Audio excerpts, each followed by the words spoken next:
Hello, good evening, dear viewer, and welcome to Meet the HR Show. My name is Sylvia Wanja.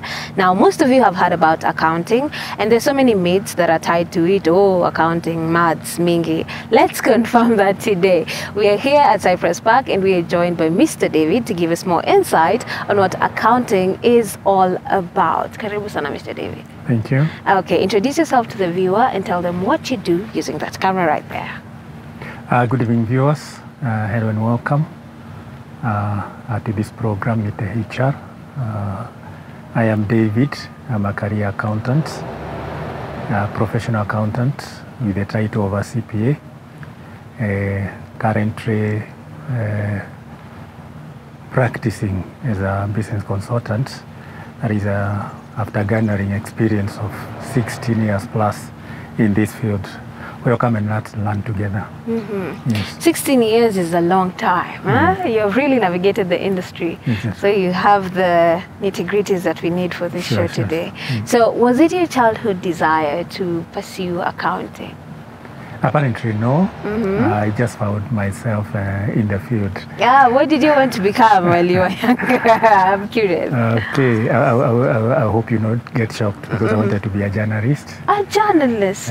Specifically a newspaper journalist. Oh, wow. At those time when we were going to school, we didn't have the much liberalization that is in media as it is.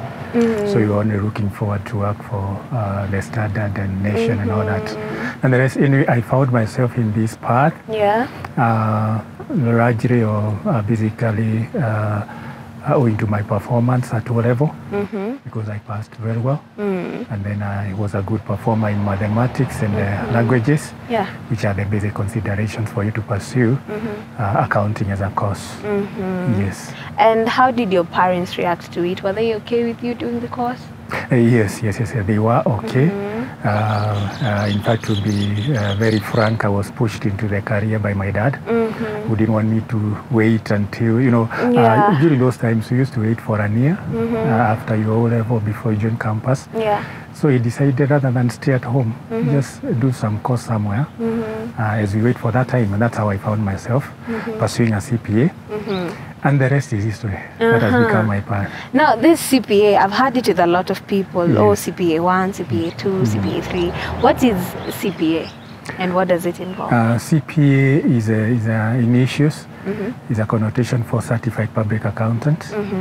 Is a certification that you get after going through accounting as a course, examined by the responsible body. That is in Kenya we have what is called CASNEP. And once you're done with the 3 levels, there are 3 levels.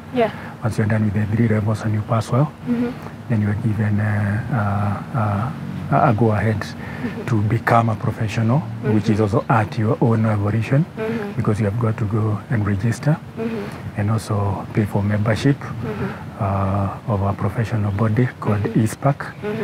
Is that you become now you work under a code, as a regulated profession. Wow. Yes. So does that mean in order for me to become an accountant, I can skip going to campus and just do the CPA and also become certified as an accountant? Absolutely, yes. In fact, just to add to that, if you decide to pursue accounting and become an accountant, and you decide to take the path of going to campus without taking the professional, at some point in time you still have to come and reinforce your undergrad, because in the professional world, undergraduate is still considered a basic degree. It's your academic. So the professional body will not register you on that basis.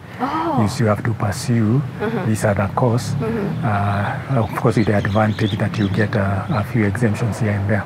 So you may not have to do all the years as somebody who is a fresher.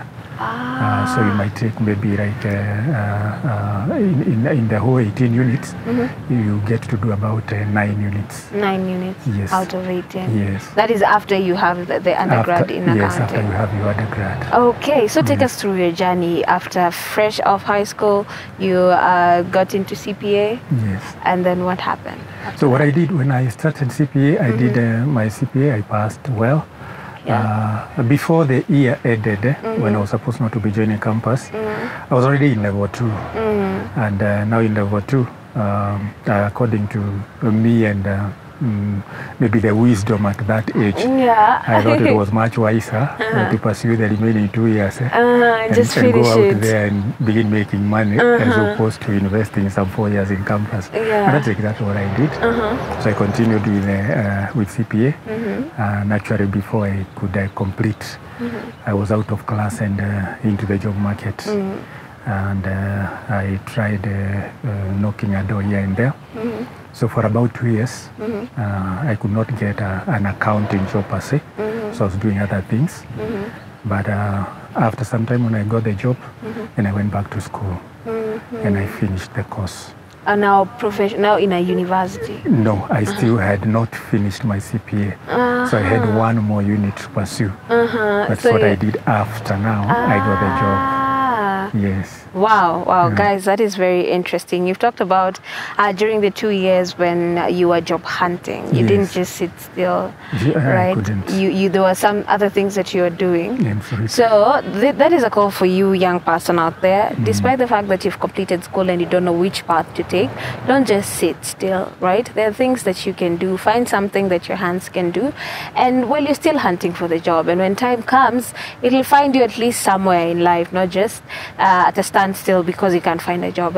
Yo kidogo, whatever your hands can do, find a skill, learn a skill, use it to at least help you as the days go by before you get to where you want to be. Now, you talked about going back to school. Yes. What did you study when you went back to school? Did you continue with accounting, or what did you pursue? No, when I went back to school, I finished whatever was remaining in CPA for me to get a certification. And then I joined campus, undertaking what is called a BCom. Now a BCom is a base that allows you to pursue the many facets of the business course. So you find accounting as a discipline or as a specialization, you get marketing, you get finance, you get management, you get insurance, and I took management.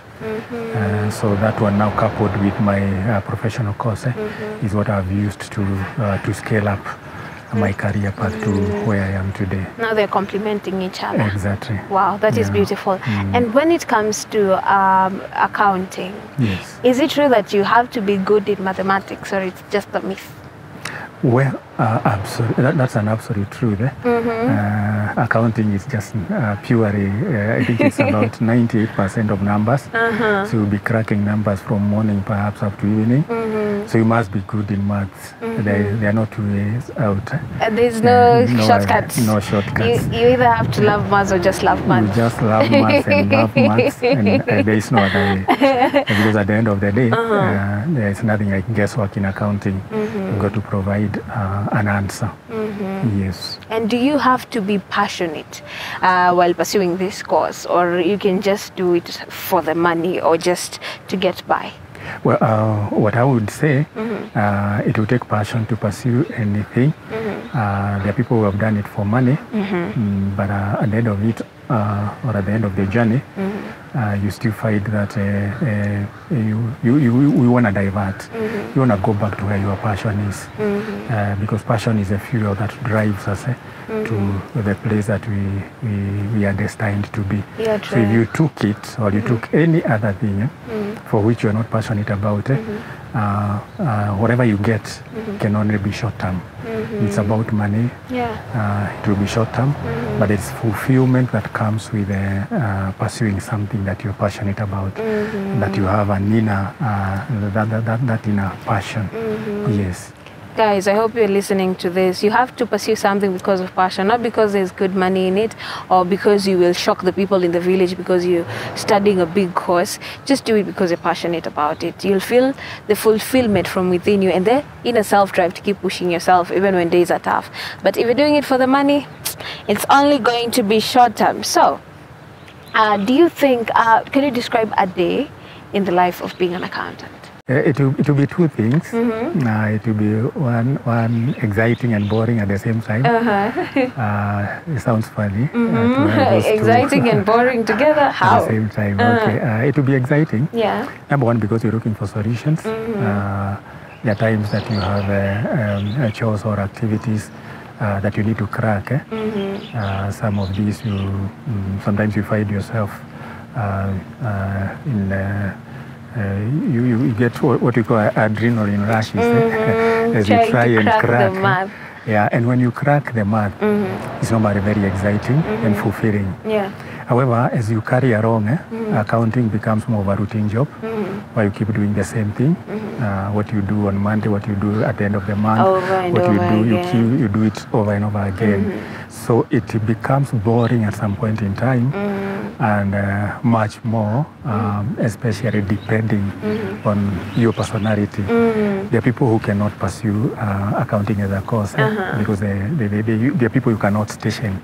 At one place, they are extroverted. Most of the time, you might be required to sit in the office from the morning maybe to evening, sit in front of a computer with your calculator and all that.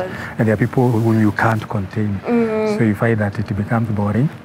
And for you to pursue, then you also need to also look at your personalities, whether it will allow. Yes. So guys, I hope you're listening to this. Personality is also important when you're looking for your passion. Because you can't be extroverted and say you're passionate about numbers. Will you be able to sit from morning till evening, you yourself, your computer, and that calculator doing numbers? Anyway, it's something that you should also consider while trying to find the perfect course for you to pursue. Now we're going to take a quick breather, but we will be right back to give you more insight on accounting as a career with Mr. David. Don't go too far.